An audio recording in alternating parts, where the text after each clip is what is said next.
Hi everyone, I am Vinayan Gurukkal. പെൺകുട്ടികൾക്ക് വേണ്ടി കല്യാണം ആലോചിക്കുമ്പോൾ വിവാഹപ്പൊരുത്തം നോക്കും. വിവാഹപ്പൊരുത്തം നോക്കുമ്പോൾ 7-ാം ഭാവം, 8-ാം ഭാവം എന്നിവ സാധാരണ ചിന്തിക്കും. എന്നാൽ കുറച്ചും കൂടി ക്ലിയർ ആയിട്ട് നോക്കണമെങ്കിൽ 2-ാം ഭാവം, 3-ാം ഭാവം ഇതൊക്കെ ചിന്തിക്കേണ്ടത് ആവശ്യമാണ് പുരുഷ ജാതകത്തില്. ഇത് എന്തുകൊണ്ടാണ്? ഇത് പ്രെഡിക്റ്റീവ് അസ്ട്രോളജിയുടെ ഭാഗമായിട്ടുള്ള ഒരു വീഡിയോയാണ്. അപ്പോൾ അസ്ട്രോളജേഴ്സും അസ്ട്രോളജിയിൽ താല്പര്യമുള്ളവരും ശ്രദ്ധിച്ചു കഴിഞ്ഞാൽ ചില കാര്യങ്ങൾ പിടികിട്ടും. വിവാഹ സ്ഥാനം എന്നത് 7-ാം ഭാവമാണെന്ന് നിങ്ങൾക്കറിയാം.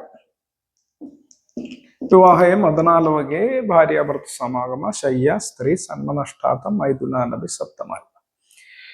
അപ്പോൾ കാലപുരുഷന്റെ 7-ാം സ്ഥാനം കൃത്യമായിട്ട് വരും തുലാരാശി ശുക്രനാണ്, അല്ലെ? അതായത് ശുക്രൻ എന്ന് പറയുന്ന ഗ്രഹം ആണ് 7-ാം ഭാവത്തിന്റെ അധിപൻ പോലും. ദ്വിമണി അമരമന്ത്രി ഭൂസുവ സോമസൗമ്യ ഗുരു ഇനതനയാരോ ഭാർഗവോ. ഭാർഗവൻ എന്ന് പറയുന്ന ഭാർഗവൻ എന്ന് പറയുന്ന ശുക്രൻ തന്നെയാണ് 7-ാം ഭാവത്തിന്റെ കാരകൻ കൂടി. 1-ാം ഭാവകാരകൻ സൂര്യനാണ്, ചൊവ്വയല്ല, ദ്വിമണിയാണ്. അമരമന്ത്രി 2-ാം ഭാവകാരകൻ വ്യാഴമാണ്. എന്നാൽ 1-ാം ഭാവകാരകന് സൂര്യൻ മാത്രമല്ല ചൊവ്വയും എടുക്കുന്നതിന് വേറെ റൂളുണ്ട്.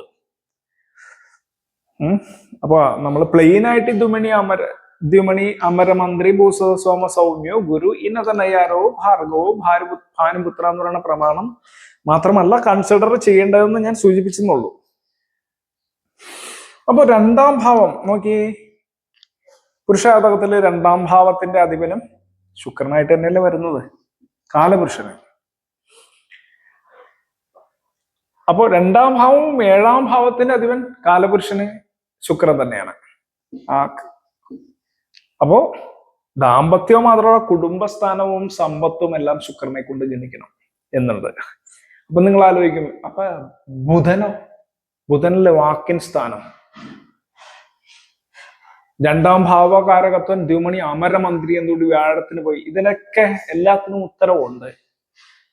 അങ്ങനെയുള്ള കോൺസെപ്റ്റുകൾ നമുക്ക് ഒന്നൊന്നായിട്ട് പോകാം. ഞാനിപ്പോ പറയാൻ പോയ കാര്യം, എന്തുകൊണ്ട് 2-ാം ഭാവം പെൺവീട്ടുകാർ ജാതകം നോക്കുമ്പോൾ പുരുഷൻ 2-ാം ഭാവം കൂടി ഒന്ന് നോക്കിയെന്ന് പറയാൻ കാര്യം, കോമൺ ആയിട്ട് ഇപ്പൊ തമിഴ് അസ്ട്രോളജിയിൽ പറയുകയാണെങ്കിൽ 2-ാം ഭാവത്തില് രാഹു കേതുക്കൾ എന്ന് കഴിഞ്ഞാൽ സർപ്പദോഷമാണ്, കൊടിയ ദോഷമാണ്. കാരണം കുടുംബം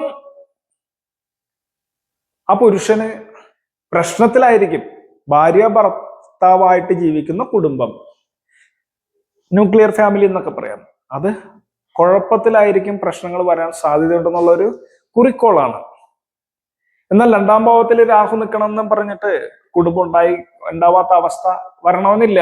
ആ പൊസിഷൻ എവിടെയാണ്?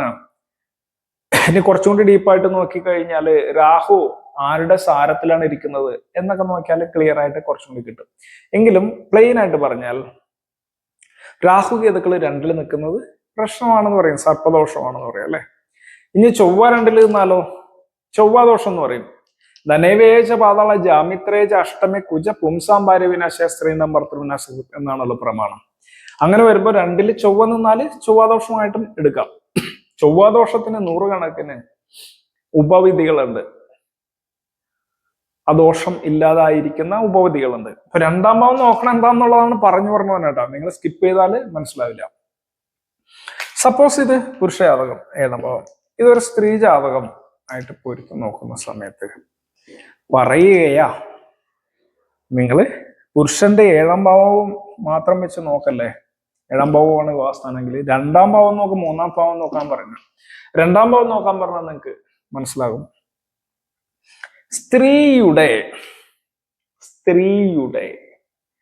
സപ്പോസ് സ്ത്രീ ഇത് ആ ലഗ്നം തന്നെ വിചാരിക്കുക, സ്ത്രീയുടെ ലഗ്നവും മേഷം തന്നെയാണെന്ന് വിചാരിക്കുക, ഇത് പുരുഷ ലഗ്നം. അപ്പൊ ശുക്രൻ സ്ത്രീയുടെ ഭാവം മുതൽ എണ്ണുമ്പോൾ, അതായത് ഇവിടെ തന്നെ പറയാം, ഇത് ഒരു ജാതകത്തിന്റെ 7ാം ഭാവം എന്ന് പറഞ്ഞ ഭാര്യ. അപ്പൊ ഭാവാഭാവം നമുക്കൊന്ന് കൂട്ടി നോക്കാം. 7ാം ഭാവത്തിന്റെ, അതായത് ഭാര്യയുടെ എത്രാം ഭാവമാണ്? 2ാം ഭാവം. ഭാര്യയുടെ 8ാം ഭാവമാണ്. അപ്പോ നിങ്ങളുടെ, അതായത് ഒരു പുരുഷന്റെ 7ാം ഭാവം എന്ന് പറയുന്ന ഭാര്യയാണ്. ഉറവ് എന്ന് പറയും, അതായത് ഒരു വ്യക്തി എന്നുള്ള നിലയിൽ ഭാര്യയാണ്. നിങ്ങൾ എന്നത്, ലഗ്നം എന്നത് നീ തന്നെ, 7ാം ഭാവം എന്ന് പറഞ്ഞാൽ നിന്റെ ഭാര്യ അല്ലെങ്കിൽ നിന്റെ സുഹൃത്തുക്കൾ, അങ്ങനെയൊക്കെ വരും. അപ്പൊ ഭാര്യ എന്നുള്ള കൺസെപ്റ്റിൽ എടുക്കുമ്പോൾ നിന്റെ ഭാര്യയാണ് 7ാം ഭാവം. അങ്ങനെയെങ്കിൽ നിന്റെ ഭാര്യയുടെ 8ാം ഭാവമാണ് നിന്റെ 2ാം ഭാവം. നിന്റെ കുടുംബം എന്ന് പറയുന്നത് നിന്റെ ഭാര്യയുടെ 8ാം ഭാവമാണെന്ന്. അപ്പൊ 8ാം ഭാവം പ്രശ്നമുള്ളോ? 8ാം ഭാവം സർവപ്രണാശോ വിപിതോപവാദോ ഹേതു പ്രദേശോ മരണസ്യ ദാസ്യം എന്നാണല്ലോ പറയുന്നത്. കുഴപ്പമല്ലേ എന്ന് ചിന്തിക്കും.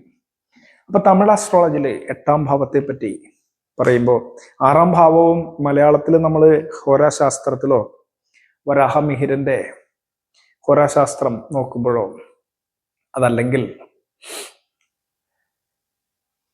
നമ്മൾ പ്രശ്നം വയ്ക്കാനൊക്കെ ഉള്ളത് നോക്കുമ്പോഴേ, 6ാം ഭാവം എന്ന് പറഞ്ഞാൽ തന്നെ ഇപ്പൊ ഈ പ്രമാണം നോക്കിയാലും തസ്കരാദി വിഘ്നാദി വ്യാധിയശ്ച തനുക്ഷതി മരണം വ്യാധി ശസ്ത്രേണ ചിന്തിനിയും ഷഷ്ടൊക്കെ ദുഃഖകരമായിട്ടുള്ള കാര്യങ്ങൾ പറയണം. എന്നാൽ തമിഴ് അസ്ട്രോളജി പ്രകാരം നോക്കുമ്പോ 6ാം ഭാവത്തിലാണ് വേല കിടക്കുന്നത്, തൊഴിലുകൾ കിടക്കുന്നത്. തൊഴിലല്ല, സ്വന്തമായിട്ട് ചെയ്യുന്ന വേലകളൊക്കെ കിടക്കുന്നത്, ജോലിയൊക്കെ കിടക്കുന്നത്.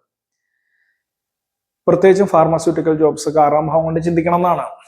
അപ്പൊ മലയാളത്തിൽ നമ്മൾ പഠിക്കുമ്പോൾ ചിലവർക്ക് ഇപ്പൊ തമിഴ് അസ്ട്രോളജി കുറച്ചൊക്കെ അറിയാവുന്നവർക്ക് മനസ്സിലാവും, കുറച്ചും കൂടി ഡീപ്പായിട്ട് പോകുന്നുണ്ട്. അപ്പൊ 8ാം ഭാവം എന്ന് പറഞ്ഞു കഴിഞ്ഞാല് മൊട്ടയായിട്ട് പറഞ്ഞാൽ, അതായത് പ്ലെയിൻ ആയിട്ട് പറഞ്ഞാൽ, ഈ 8ാം ഭാവം എന്ന് പറഞ്ഞാലേ ഈ സർവ പ്രണാശോ വിപിതോപവാദോ, ഭയങ്കര അപവാദം ഉണ്ടാവുക, പ്രണാശം ഉണ്ടാവുക, കുഴപ്പങ്ങൾ ഉണ്ടാവുക, ആശുപത്രി കയറുക, അപകടങ്ങൾ ഉണ്ടാവുക, മരണാദികൾ സംഭവിക്കുക മാത്രമല്ല.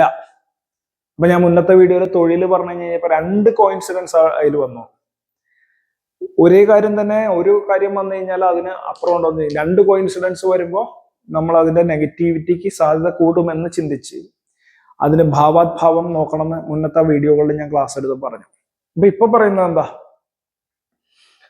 ഈ അതായത് നിന്റെ ലഗ്നം മേഷമാണെങ്കിൽ പെണ്ണെന്ന് പറയുന്നത് നിന്റെ ഭാര്യ എന്ന് പറയുന്നത് നിന്റെ 7ാം ഭാവമാണ്. അപ്പൊ നിന്റെ കുടുംബസ്ഥാനം, അതായത് ഒരു ആണിന്റെ കുടുംബസ്ഥാനം നോക്കണമെന്ന് പറഞ്ഞാൽ എന്താ? ഈ വരുന്ന ഭാര്യയ്ക്ക് 8ാം ഭാവമാണ് അതെന്ന്. 8ാം ഭാവം നല്ലായിട്ടിരിക്കുകയാണെങ്കിൽ, 8ാം ഭാവം എന്ന് പറഞ്ഞാൽ തിടിർ അധിഷ്ഠമാണ്, പെട്ടെന്നുണ്ടാവുന്ന ഭാഗ്യം, മഹാഭാഗ്യം.